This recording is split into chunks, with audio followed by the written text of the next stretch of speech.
આર્થિક પરિસ્થિતિથી બહાર નીકળી શકીએ, પગભર થઈ શકીએ, એના માટે આટલું બધું વિચારીએ છીએ. એટલે ખૂબ ખૂબ ગર્વ જેવી અમારા માટે વાત છે. ખાસ હું તો એમ માનું છું કે આ નમો સખી સંગમ મેળો અમારી ગામડાની બહેનો માટે બહુ સરસ કહેવાય.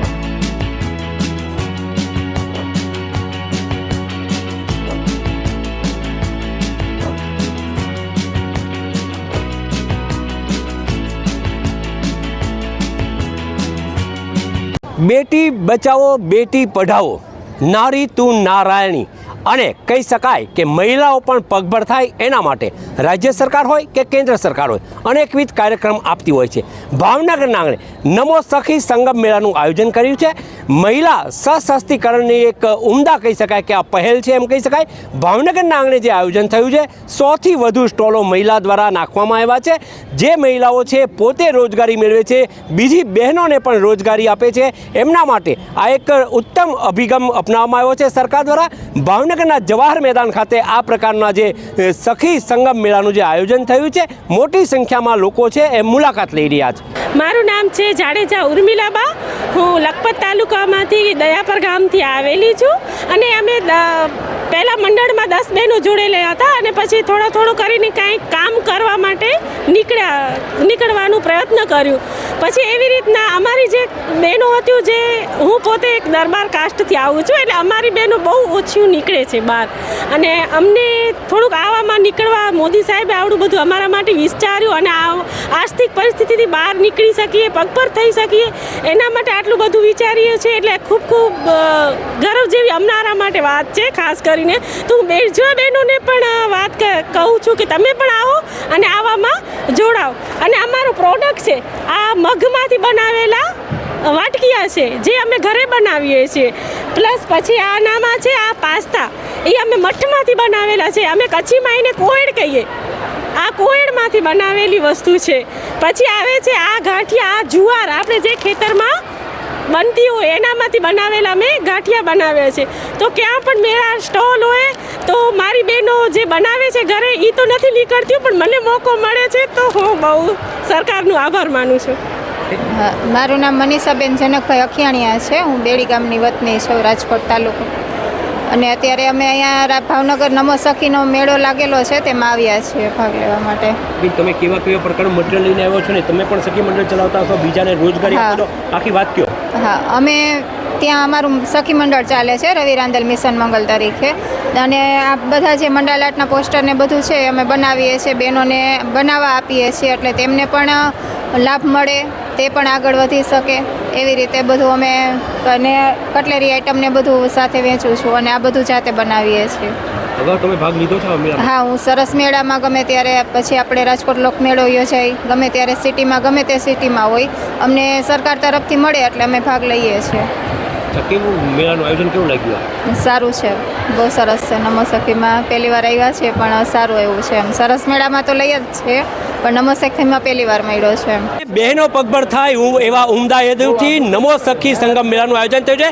કેન્દ્રીય રાજ્યમંત્રી નિમુબેન આપણી સાથે છે, તેમને પૂછું કેવા પ્રકારનું આયોજન છે. બેન, શું કહેશો? આદરણીય વડાપ્રધાન શ્રી નરેન્દ્રભાઈ મોદી સાહેબના નેતૃત્વમાં અને ગુજરાતના મુખ્યમંત્રી ભૂપેન્દ્રભાઈ પટેલ સાહેબના નેતૃત્વમાં આજે બહેનો દરેક ક્ષેત્રે આગળ વધી રહી છે, આત્મનિર્ભર બની રહી છે. ભાવનગર શહેરની અંદર તારીખ 9, 10 અને 11 આમ 4 દિવસ નમો સખી સંગમ મેળાનું અહીંયા ભવ્યથી ભવ્ય જવાહર મેદાનમાં એમનું ઉદ્ઘાટન થયું છે. નમો સખી સંગમ મેળોનું નામ છે એ આજે ખરા અર્થમાં સાર્થક થયું છે. અહીંયા મહિલાઓનો જનસેલાબ છે એ ઉમટ્યો છે. અને દરેક બહેનના સ્ટોલની મુલાકાત લેતા અમને બહેનોને પૂછ્યું કે તમે દર મહિને કેટલું કમાવો છો? ત્યારે બહેનોએ એવું કીધું કે અમે દર મહિને 30-35 હજાર કમાઈએ છીએ. અને એમના ઘરવાળા પણ ખૂબ સારી રીતે સપોર્ટ કરી રહ્યા છે. માનનીય વડાપ્રધાન શ્રી નરેન્દ્રભાઈ મોદી સાહેબના નેતૃત્વમાં આજે બહેનો સક્ષમ બની છે, તાકાતવાળી બની છે અને દરેક ક્ષેત્રે બહેનો આગળ વધી છે. ત્યારે સખી મંડળની બહેનોના માધ્યમથી આજે અહીંયા 100 કરતાં પણ વધારે સ્ટોલ છે, ફૂડ ઝોન છે અને જુદા જુદા 4 દિવસના મોટિવેશન સ્પીકરો આવી અને જુદા જુદા ઓડિયન્સ સાથે આ 4 દિવસના કાર્યક્રમ છે. ત્યારે મારી સખી મંડળની બહેનો ખૂબ વધારે આર્થિક રીતે સક્ષમ બને એવી પણ શુભેચ્છાઓ આપું છું. મારું નામ છે મલેક બતુલબેન સલીમભાઈ. મારા મંડળનું નામ છે સંજરી સખી મંડળ. ઘોઘા તાલુકામાંથી આવું છું. બેન, ખાસ કરીને ભાવનગરમાં જે નમો સખી સંગમ મેળો યોજાણો છે, શું કહેશો એના વિશે? હું તો એમ માનું છું કે આ નમો સખી સંગમ મેળો અમારી ગામડાની બહેનો માટે બહુ સરસ કહેવાય કે આટલું સરસ આયોજન કર્યું છે. નીમુબેન બાંભણિયાનો ખૂબ ખૂબ આભાર માનું છું કે એણે આટલું સરસ આયોજન કર્યું અને બધાનું સેલ પણ સારું થાય એવી મારી શુભેચ્છા છે. અચ્છા બેન, ખાસ કરીને આનાથી ફાયદો શું થશે બહેનોને? ફાયદો એ છે કે જે બહેનો પ્રોડક્ટ બનાવે છે એનું અહીંયા વેચાણ થશે અન્ય બહેનો અને પગભર આત્મનિર્ભર પોતે પગભર થશે એમ. મારું નામ હેમાંગી ચૌહાણ છે. હું અહીંયા મુલાકાત લેવા આવી છું. અહીંયા ગવર્મેન્ટ દ્વારા નમો સખી સંગમ મેળો યોજાયેલો છે, જે ખાલી મહિલાઓના માટે છે. જે સખી મંડળ જે ચલાવતા હોય, જે ઘરેથી કામ કરતા હોય એની માટે ખાસ છે. એમને પ્રોત્સાહન માટે, એમના સેલિંગ માટે છે કે એમને બી કમાવાનો તક મળે છે. અને સારો એવો આયોજન કર્યો છે અને બહુ સારી એવી ફેસિલિટી બી કરી છે. જમવાથી લઈને રહેવા કરવા માટેની બધી ટોટલી વસ્તુ. બહારગામથી બી લોકો આવ્યા છે અને બધું હાથે જ તે બનાવે છે. ઘરમાં જ તે ઘર વકરી બધું હોય એ ટાઈપનું છે અને ઘરની વસ્તુ જ વધારે બનાવે છે અને ઘરમાં જ બનાવે છે. મારું નામ ભટ્ટ અંકિતા પ્રશાંતભાઈ છે. હું ઘોઘા તાલુકાની ઘોઘા ગામની જ વતની છું. અમે ઘોઘામાં હું બેંક મિત્ર તરીકે SBI બેંકમાં બેસું છું અને અંદાજિત અમારે 25થી 30 સખી મંડળો ચાલે છે અને દરેક મંડળમાં અલગ અલગ પ્રવૃત્તિ બહેનો કરે છે.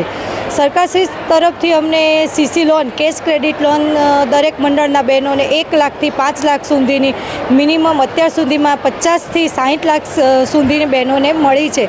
અને લોનનો ઉપયોગ બહેનોએ નાની નાની રોજગારીમાં પોતાની આર્થિક પ્રવૃત્તિમાં, દાખલા તરીકે કોઈએ નાની એવી લારી કરી છે, કોઈએ નાસ્તાનું કર્યું છે, કોઈ ઇમિટેશનનું કર્યું, કોઈ પર્સ છે, કોઈ ઓર્ગેનિક ખાતર કરીને પોતાનું નાનું નાનું ગુજરાન ચલાવે છે અને એમાંથી ઘણો એ લોકોને ફાયદો થયો છે અને બહેનો હજી પણ ઘણી આગળ આવશે. અને સરકારશ્રી તરફના આવા સરસ મેળા છે, એમાં અલગ અલગ જગ્યાએ અમારા તાલુકાની બહેનો જાય છે. જેમ કે આ સંજરી સખી મંડળ છે, ગુજરાત તથા ગુજરાત બહાર ગોવા, ઓડિશા, પંજાબ વગેરે જગ્યાએ પણ મેળો કર્યો છે અને સક્ષમ પગભર થયેલા બહેનો છે.